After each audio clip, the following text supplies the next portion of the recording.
السلام عليكم ورحمة الله وبركاته. الحمد لله نحمده ونستعينه ونؤمن به ونتوكل عليه. اللهم صل على رسولك وحبيبك سيدنا ومولانا محمد. أعوذ بالله من الشيطان الرجيم. بسم الله الرحمن الرحيم. فأما اليتيم فلا تقهر وأما السائل فلا تنهر وأما بنعمة ربك فحدث. صدق الله العلي العظيم. ഏറ്റവും ബഹുമാനമുള്ള സത്യവിശ്വാസികളെ, അല്ലാഹു സുബ്ഹാനഹു വ തആല നമ്മുടെ എല്ലാ നല്ല ഉദ്ദേശങ്ങളും സഫലമാക്കി അനുഗ്രഹിക്കുമാറാവട്ടെ. നമ്മുടെ പ്രിയപ്പെട്ട ധാരാളം ആളുകൾ, മാതാപിതാക്കളടക്കം മരണപ്പെട്ടു പോയിട്ടുണ്ട്. അല്ലാഹു തആല അവരുടെയൊക്കെ പാരത്രികമായ ലോകം സന്തോഷത്തിലാക്കി കൊടുക്കുമാറാവട്ടെ. അള്ളാഹുവിന്റെ റഹ്മത്ത് കൊണ്ട് അവരുടെ ഖബറിടം അല്ലാഹു വിശാലമാക്കി കൊടുക്കട്ടെ. അവരോടൊപ്പം ജന്നാത്തുൻ നഈമിൽ ഒരുമിച്ച് കൂടുവാനുള്ള സൗഭാഗ്യം നൽകി അല്ലാഹു നമ്മെ അനുഗ്രഹിക്കട്ടെ. വിശുദ്ധ ഖുർആൻ നമ്മോട് പറയുന്ന ഒരു കാര്യം, ഫഅമ്മൽ യതീമ ഫലാ തഖഹർ, അനാഥരാക്കപ്പെട്ട ആളുകളോട് നിങ്ങൾ ദയാവായ്പ കാണിക്കണം. വഅമ്മ സായില ഫലാ തൻഹർ, നിങ്ങളോട് ചോദിച്ചു വരുന്ന ആളുകളോട് നിങ്ങൾ പലിശ സ്വഭാവം സ്വീകരിക്കാൻ പാടില്ല. വഅമ്മാ ബിനിഅമതി റബ്ബിക ഫഹദ്ദിസ്, നിങ്ങൾക്ക് അല്ലാഹു നൽകിയ അനുഗ്രഹങ്ങളെ നിങ്ങൾ ഓർക്കുകയും അതിനെ അനുസ്മരിക്കുകയും വേണം എന്ന് അല്ലാഹു തആല നമ്മോട് പറയുകയാണ്. മനുഷ്യർ വിവിധങ്ങളായ സാഹചര്യങ്ങളിൽ, വിവിധങ്ങളായ രൂപങ്ങളിൽ, വിവിധങ്ങളായ കോലങ്ങളിലായിരിക്കും ജീവിച്ചുകൊണ്ടിരിക്കുക. ഒരു മനുഷ്യനെ സംബന്ധിച്ചിടത്തോളം അഭിവൃദ്ധി ഉണ്ടാവും, ഐശ്വര്യം ഉണ്ടാവും, സന്തോഷം ഉണ്ടാവും. പക്ഷെ മറ്റു മനുഷ്യരെ സംബന്ധിച്ചിടത്തോളം അങ്ങനെയുള്ള അഭിവൃദ്ധിയും സന്തോഷങ്ങളും ഉണ്ടായിക്കൊള്ളണമെന്നില്ല. അതുപോലെ തന്നെയാണ് ഓരോ ലോകത്തിന്റെ അവസ്ഥകളും. നമുക്ക് നല്ല സുഖവും നല്ല സൗകര്യങ്ങളും ഒക്കെ ഉണ്ടാകുമ്പോൾ മറ്റ് പ്രദേശങ്ങളിൽ താമസിക്കുന്ന, മറ്റ് രാജ്യങ്ങളിൽ താമസിക്കുന്ന ആളുകളെ സംബന്ധിച്ചിടത്തോളം അവരുടെ സ്ഥിതിഗതികൾ അത്ര സന്തോഷകരമാകണമെന്നില്ല. അതോടൊപ്പം ഒരുപക്ഷെ ഭയാനകമായ, അതിഭയങ്കരമായ അവസ്ഥകളായിരിക്കും അവരെ സംബന്ധിച്ചിടത്തോളം ഉണ്ടാവുക. അപ്പൊ വിശ്വാസിയെ സംബന്ധിച്ച് അല്ലാഹു തആല പറയുന്നത്, നിങ്ങൾക്ക് നാം നൽകിയ അനുഗ്രഹങ്ങളെ നിങ്ങൾ ഓർക്കുക, ആ അനുഗ്രഹങ്ങളെ കുറിച്ച് നിങ്ങൾ പറയുക.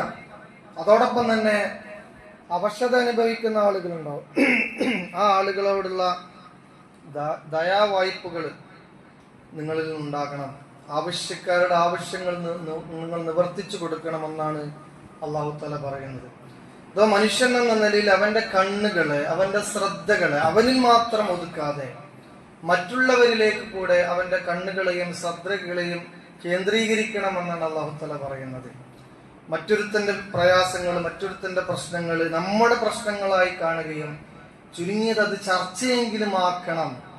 അത് നിങ്ങളുടെ വിഷയങ്ങളിൽ, നിങ്ങളുടെ കാര്യങ്ങളിൽ നിങ്ങൾക്ക് ഉത്ബോധനം ഉണ്ടാകാൻ വേണ്ടിയും അള്ളാഹു നിങ്ങൾക്ക് നൽകിയ അനുഗ്രഹങ്ങളെ ഓർക്കാൻ വേണ്ടിയുമാണ് എന്നാണ് അല്ലാഹു തആല പറയുന്നത്. പുണ്യ നബി സല്ലല്ലാഹു അലൈഹി വസല്ലം തങ്ങൾ പറഞ്ഞൊരു ഹദീസ് ഈ സന്ദർഭത്തിൽ നമ്മൾ ഒന്ന് ആലോചിക്കണം. സലാസുൻ അഖാഫു അലാ ഉമ്മത്തി, 3 കാര്യങ്ങളാണ് എൻ്റെ ഉമ്മത്തിന്റെ മേൽ ഞാൻ ഭയപ്പെടുന്നത്. ഒന്ന് അൽ ഇസ്തിസ്ഖാഉ ബിൽ അൻവാ, എന്റെ സമൂഹത്തിൽ, എന്റെ സമുദായത്തിൽ സംഭവിച്ചേക്കാവുന്ന അന്ധവിശ്വാസങ്ങളാണ് ഒന്ന്. വഹൈഫു സുൽത്താൻ, മറ്റൊന്ന് ഈ സമൂഹത്തിൽ, ഈ ജനതയിൽ സംഭവിക്കുന്ന ഭരണകൂട ഭീകരതയാണ്. വതക്ദീബു ബിൽ ഖദർ, മറ്റൊന്ന് ദൈവനിഷേധം പൊട്ടിപ്പുറപ്പെടുക എന്നുള്ളതാണ്. ഈ 3 കാര്യങ്ങളും മഹാനായ മുഹമ്മദ് മുസ്തഫ സല്ലല്ലാഹു അലൈഹി വസല്ലം തങ്ങൾ തന്റെ സമുദായത്തിന്റെ മേൽ ഭയപ്പെട്ട കാര്യമാണ്. അപ്പൊ ഈ ഭയപ്പാട് നബി സല്ലല്ലാഹു അലൈഹി വസല്ലം തങ്ങൾക്ക് ഉണ്ടായത്, അത് ഈ 3 കാര്യങ്ങളും വിശ്വാസി സമൂഹം ഒരു ജാഗ്രതയോടുകൂടി കാണാൻ വന്നതാണ്. നബി സല്ലല്ലാഹു അലൈഹി വസല്ലം തങ്ങൾ അങ്ങനെ ഭയപ്പെട്ടു എന്ന് പറഞ്ഞതിന്റെ താല്പര്യം, അത്തരം സംഭവങ്ങൾ നമ്മുടെ ജീവിതത്തിൽ, നമ്മുടെ നാടിൽ, നാം ജീവിക്കുന്ന ഈ കാലഘട്ടത്തിൽ സംഭവിക്കുമ്പോൾ അതിന് ജാഗ്രതയോടുകൂടി കാണുക. അതോടൊപ്പം ആ സന്ദർഭത്തിൽ അള്ളാഹുവിനെ ഓർക്കുക. അള്ളാഹു തആല നമുക്ക് ചെയ്ത അനുഗ്രഹങ്ങളെ അനുസ്മരിക്കുക. ആ അനുഗ്രഹങ്ങൾക്ക് പകരമായി കൂടുതൽ കൂടുതൽ നന്മകൾ ചെയ്യുക എന്നുള്ളതാണ്. ഇതിൽ നബി സല്ലല്ലാഹു അലൈഹി വസല്ലമ തങ്ങൾ പറഞ്ഞ ഒരു കാര്യം വഹൈഫു സുൽത്താൻ, ഭരണകൂട ഭീകരതയാണ്. ഭരണകൂട ഭീകരത കൊണ്ട് ഉദ്ദേശിക്കുന്നത് നാട് ഭരിക്കുന്ന ഭരണാധിപർ ഭരണീയരായ ജനങ്ങളോട് കാണിക്കുന്ന ക്രൂരതകളാണ്. നാട് ഭരിക്കുന്ന ഭരണാധിപർ ജനങ്ങളോട് കാണിക്കുന്ന അനീതിയാണ്. നാട് ഭരിക്കുന്ന ഭരണാധിപർ ജനങ്ങളോട് കാണിക്കുന്ന അക്രമമാണ്. എന്താണ് ഭരണകർത്താക്കളുടെ ഉത്തരവാദിത്വം? നാടിനെ സ്നേഹിക്കുക, സേവിക്കുക, ജനങ്ങളെ സേവിക്കുക, ജനങ്ങൾക്ക് ഉപകാരപ്രദമായ കാര്യങ്ങൾ ചെയ്തു കൊടുക്കുക എന്നുള്ളതാണ് ഏതൊരു ഭരണാധിപരും ചെയ്യേണ്ടത്. അങ്ങനെയാണ് ജനങ്ങൾ ആഗ്രഹിക്കുന്നത്. അതിനാണ് ഭരണകൂടം എന്ന് പറയുന്നത്. നേരെ മറിച്ച് ഭരണകൂടം അവരുടെ താല്പര്യങ്ങൾക്കനുസരിച്ച് ഭരണം നടത്തുകയും അവർക്ക് ഇഷ്ടമില്ലാത്ത ആളുകളെ ഇല്ലായ്മ ചെയ്യുകയും ചെയ്യുന്ന പ്രവണത അത് ലോകത്തിൽ ഉണ്ടാകുമെന്നാണ് മുഹമ്മദ് മുസ്തഫ സല്ലല്ലാഹു അലൈഹി വസല്ലമ തങ്ങൾ പറയുന്നത്. അതിനെ ഞാൻ വല്ലാതെ ഭയപ്പെടുന്നു. ഇന്ന് നമ്മൾ കാണുന്നത് ലോകത്തിലെ ഏറ്റവും വലിയ ഭരണകൂട ഭീകരതകളാണ്. അവിടെയാണ് വഅമ്മാ ബിനിഅമതി റബ്ബിക ഫഹദിസ്, നിങ്ങൾ ആ ഭരണകൂട ഭീകരതകളുടെ ഇരകളാണോ എങ്കിൽ നിങ്ങൾക്കൊരു ഉത്തരവാദിത്വമുണ്ട്. അല്ലെങ്കിൽ നിങ്ങൾക്ക് ഇങ്ങനെ ഭരണകൂട ഭീകരതകളുടെ ഇരകളായിട്ടില്ല എങ്കിലും അങ്ങനെയുള്ള പ്രവണതകൾ നാടിന്റെ വിവിധ ഭാഗങ്ങളിൽ നടക്കുമ്പോൾ നിങ്ങൾക്കൊരു ശ്രദ്ധ വേണം. നിങ്ങളെ ചർച്ചകളിൽ ആ ഒരു കാര്യം ഉണ്ടാകണം എന്നുള്ളതാണ്. ഇപ്പോൾ നാം ചർച്ച ചെയ്യേണ്ടത് ലോകത്തെ ഏറ്റവും വലിയ ഭീകര പ്രവർത്തനം നടത്തിക്കൊണ്ടിരിക്കുന്ന ഇസ്രായേലിനെ കുറിച്ചാണ് നാം ചർച്ച ചെയ്യേണ്ടത്. ലൈവായിട്ട് ഓരോ കാര്യങ്ങളും ദൈനംദിനം അവരുടെ ഭീകരമായ അക്രമങ്ങളുടെ സ്വഭാവ രീതികൾ മാറ്റിക്കൊണ്ടിരിക്കുകയാണ്. നെതന്യാഹു എന്ന സയനിസ്റ്റ് കൊടും ഭീകരം നടത്തിക്കൊണ്ടിരിക്കുന്ന കിരാതമായ പ്രവർത്തനങ്ങൾക്ക് ഇന്ന് ലോകം സാക്ഷിയാണ്. ഫലസ്തീനിലെ ഗസയിലേക്ക് നാം ഒന്ന് പരിശോധിച്ചു നോക്കിയാൽ, ഒന്ന് ആലോചിച്ചു നോക്കിയാൽ എന്താണ് ആ അവസ്ഥ? ടൺകണക്കിന് അതിഭീകര പ്രഹരശേഷിയുള്ള ബോംബുകൾ വർഷിച്ചുകൊണ്ട് ഒരു നാടിനെ മുച്ചൂടുമില്ലാതെയാക്കി. അവിടെ വിദ്യാഭ്യാസ സ്ഥാപനങ്ങളില്ല, അവിടെ പള്ളികളില്ല, അവിടെ ആരാധനാലയങ്ങളില്ല, അവിടെ ഹോസ്പിറ്റലുകളില്ല, അവിടെ കച്ചവട സ്ഥാപനങ്ങളിൽ ഒന്നുമില്ലാത്തൊരു തരിശുഭൂമിയാക്കി ഈ കൊടും ഭീകര പ്രവർത്തനം അഥവാ ഭരണകൂട ഭീകരതയുടെ ഇരകളാക്കപ്പെട്ടിരിക്കുന്നു ഫലസ്തീനിലെ ജനത.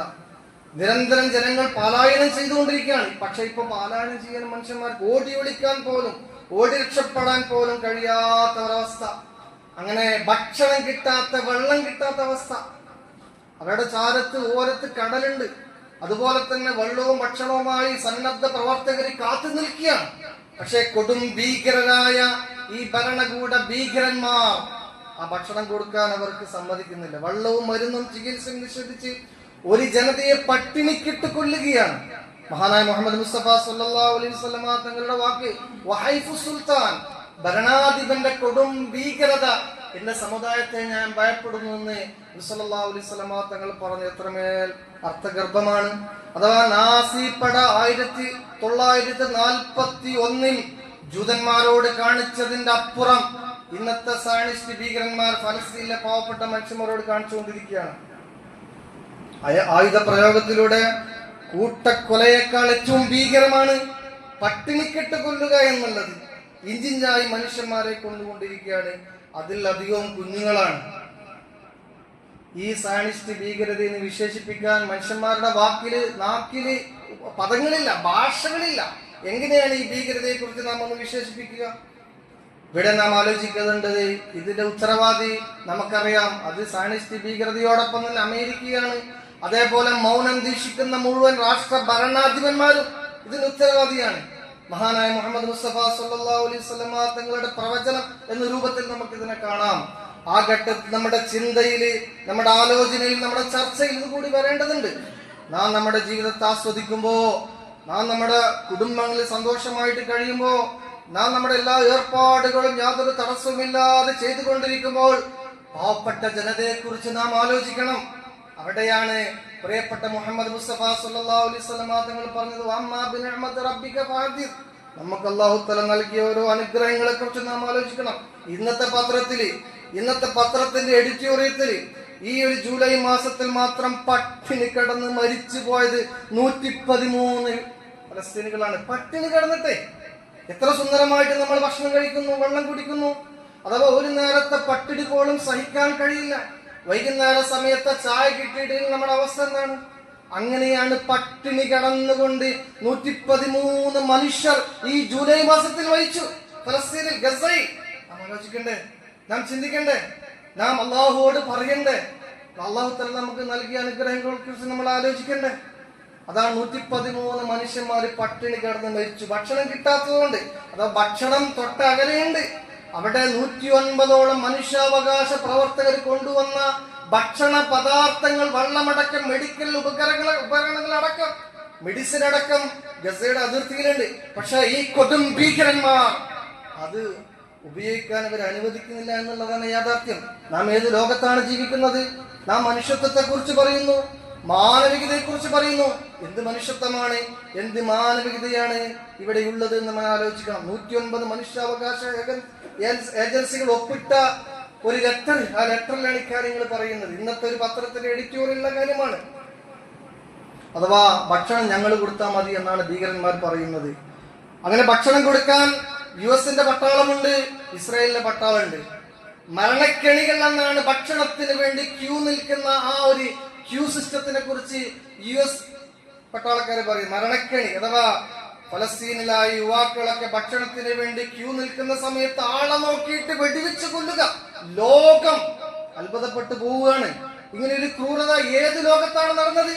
ആധുനിക യുഗം എന്ന് പറയുന്ന ഇത്രമേൽ പുരോഗതി പ്രാപിച്ച് ഈ നാട്ടിലാണ് ഇത്ര വലിയ മനുഷ്യഹത്യ നടക്കുന്നത് എന്നുള്ളത് നാം ഒന്ന് ആലോചിക്കണം. നാം ചർച്ച ചെയ്യാതെ പോകരുത്. അങ്ങനെ ചർച്ച ചെയ്യാതെ പോകുമ്പോഴാണ് ഖുർആനിലേക്ക് നമ്മൾ പോവുക. ഇങ്ങനെയുള്ള കൊടുമഹത്യകൾക്കൊന്നും വശംബദ്ധരാക്കിയാതെ വിധേയരാക്കിയ സുഖമായിട്ട് ജീവിക്കുന്നില്ല നിങ്ങൾ എന്റെ അള്ളാഹുവിന്റെ അനുഗ്രഹങ്ങളെ കുറിച്ച് ആലോചിക്കാത്തത്? അതേപോലെ തന്നെ മഹാനായ മുഹമ്മദ് മുസ്തഫ സല്ലല്ലാഹു അലൈഹി വസല്ലം തങ്ങൾ ഇതിനോട് ചേർത്ത് വെച്ചത് ഈ ഭരണകൂട ഭീകരന്മാരുടെ അക്രമവും അത് അത്രമേൽ ശക്തമായി വളരുന്ന സമയത്ത്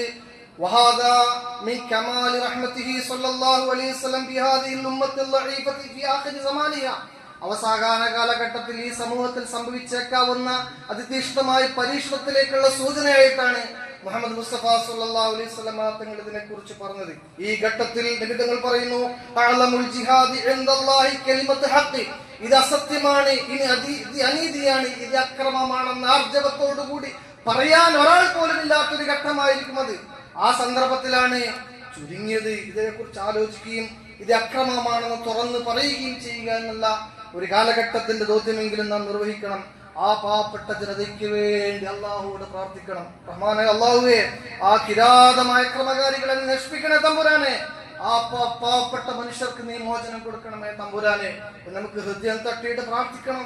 കോമൺ ആയിട്ടുള്ള പ്രാർത്ഥനയല്ല, നമ്മുടെ പേഴ്സണൽ ആയിട്ടുള്ള പ്രാർത്ഥനകളിൽ വ്യക്തിപരമായിട്ട് നമ്മുടെ ആവശ്യങ്ങൾ റബ്ബിനോട് ചോദിക്കുമ്പോ ആ പാവപ്പെട്ട ജനതയ്ക്ക് വേണ്ടിയുള്ള പ്രാർത്ഥനകൾ കൂടെ അത് ഉൾക്കൊള്ളിക്കേണ്ടതുണ്ട്. അതുപോലെ തന്നെ സമാനമാണ് ഇന്ത്യയുടെ അവസ്ഥകൾ. സമാനമല്ലെങ്കിൽ അതിലൊരു താഴെയാണ്. NRC, CA പോലുള്ള വിഷയങ്ങൾ ഇവിടെ ഒരു ഡെമോക്രസിന്റെ വാളുകൾ ഉയർന്നു നിൽക്കുന്നുവെങ്കിലും പിൻവാതിലൂടെ അതിനുള്ള പ്രവർത്തനങ്ങളൊക്കെ വിവിധമായ സംസ്ഥാനങ്ങൾ നടന്നുകൊണ്ടിരിക്കുന്നു എന്നുള്ളത് യാഥാർത്ഥ്യബോധവും നമുക്കുണ്ടാകേണ്ടതുണ്ട്. ഇന്ത്യയുടെ ഭരണഘടനയിൽ അന്തർലീനമായ നീതി, സമത്വം, മനുഷ്യത്വം എന്നീ തത്വങ്ങളെ മുഴുവനും കാറ്റിൽ പറത്തിക്കൊണ്ട് ആസൂത്രിതമായ ഒരു വംശഹത്യക്ക് ഇവിടെ തുടക്കം കുറിക്കപ്പെട്ടിരിക്കുന്നു എന്നുള്ളത് ഈ സന്ദർഭത്തിൽ നമ്മൾ മനസ്സിലാക്കണം. 20,000 കുടുംബങ്ങളെ ഇപ്പോൾ ആസാമിൽ കുടിയിറക്കി. ഇവരിൽ പലരും 4 പതിറ്റാണ്ടുകളായി രാജ്യത്ത് താമസിക്കുന്ന ആളുകളാണ്. അവര് ഭാഷ മാത്രമാണ് പ്രശ്നം. അന്യദേശത്തുള്ള ഭാഷ സംസാരിക്കുന്നു എന്നൊരു മാനദണ്ഡം വെച്ചുകൊണ്ട് മാത്രമാണ് 20,000 വരുന്ന 20,000 അംഗങ്ങളുള്ള വലിയൊരു സമൂഹത്തെ ആ നാട്ടിൽ നിന്ന് കുടിയില്ലാത്ത, വീടില്ലാത്തവരാക്കി മാറ്റിയത്. സമാനമായത് ഗുജറാത്തിലും ഉത്തരാഖണ്ഡിലും ഉത്തർപ്രദേശിലും ഉൾപ്പെടെ മുസ്ലിമുകളുടെ വീടുകൾ ഈ പേര് പറഞ്ഞുകൊണ്ട് ഇടിച്ചു നിർത്തുകയാണ്. ഈ 2 മാസത്തിന്റെ തന്നെ 20 പള്ളികളും 41 മദ്രസകളും പൊളിച്ചിട്ടുണ്ടെന്നാണ് കണക്ക്. ഇന്നത്തെ പത്രത്തിൽ എഡിറ്റോറിയൽ നോക്കിയപ്പോൾ നമുക്ക് മനസ്സിലാക്കാൻ സാധിക്കും. ഇതെല്ലാം ലൈവായിട്ട് നമ്മുടെ നാട്ടിൽ നടക്കുന്ന കാര്യങ്ങളാണ്. ഇതേക്കുറിച്ച് ആലോചിക്കുകയും ചർച്ച ചെയ്യുകയും ചിന്തിക്കുകയും വേണം നാം. അവിടെയാണ് ആയത്തിൽ നമ്മൾ ആലോചിക്കേണ്ടത് ഖുർആൻ വചനങ്ങൾ. അള്ളാഹു നിങ്ങൾക്ക് നൽകിയ നിഅമത്തുകളെ കുറിച്ച്, അനുഗ്രഹങ്ങളെ കുറിച്ച് നിങ്ങൾ ആലോചിക്കണം. അഥവാ ആവശ്യക്കാർ, വേദന അനുഭവിക്കുന്ന ആളുകളുടെ വേദനയുടെ കൂടെ നിങ്ങൾ നിൽക്കണം. അവരുടെ അവശത വിഭാഗം, അവശത അനുഭവിക്കുന്ന ആളുകളുടെ കൂടെ ഓരം ചേർന്ന് നിൽക്കാനും അവർക്ക് വേണ്ടി പ്രാർത്ഥിക്കാനുമുള്ള സന്നദ്ധത നിങ്ങളുടെ ഭാഗത്തുണ്ടാകണം. അതോടൊപ്പം തന്നെ നിങ്ങൾക്ക് അല്ലാഹു തആല നൽകിയ എല്ലാ അനുഗ്രഹങ്ങളെ കുറിച്ച് നിങ്ങൾ ആലോചിക്കുക. നിങ്ങളുടെ ജീവിതം നിങ്ങൾ സമ്പന്നമാക്കുക. അല്ലാഹു സുബ്ഹാനഹു വ തആല അനുഗ്രഹങ്ങൾ നമ്മിൽ നിലനിർത്തുമാറാവട്ടെ. അല്ലാഹു സുബ്ഹാനഹു വ തആലയുടെ പരീക്ഷണങ്ങൾക്ക് വിധേയമാകുന്ന അല്ലെങ്കിൽ ഭരണകൂട ഭീകരതയുടെ ഇരകളാക്കി മാറപ്പെട്ട മുഴുവൻ ആളുകൾക്കും അല്ലാഹു സുബ്ഹാനഹു വ തആല മോചനം കൊടുക്കുമാറാവട്ടെ എന്ന് നമുക്ക് ആത്മാർത്ഥമായി പ്രാർത്ഥിക്കാം. അതുകൊണ്ട് തന്നെയാണ് നമ്മുടെ നിയ്യത്ത്, നമ്മുടെ ഹൃദയം നന്നാക്കണം, നമ്മുടെ കാഴ്ചപ്പാടുകൾ നമ്മൾ നന്നാക്കണം. ഈ ജീവിതം എന്നുള്ളത് വളരെ നശ്വരമാണ്. ഏത് സമയത്തും ഏതൊരു മനുഷ്യനും എത്രയും പെട്ടെന്ന് മരിക്കാം. ആ മരണത്തെ കുറിച്ച് നാം ആലോചിക്കുക.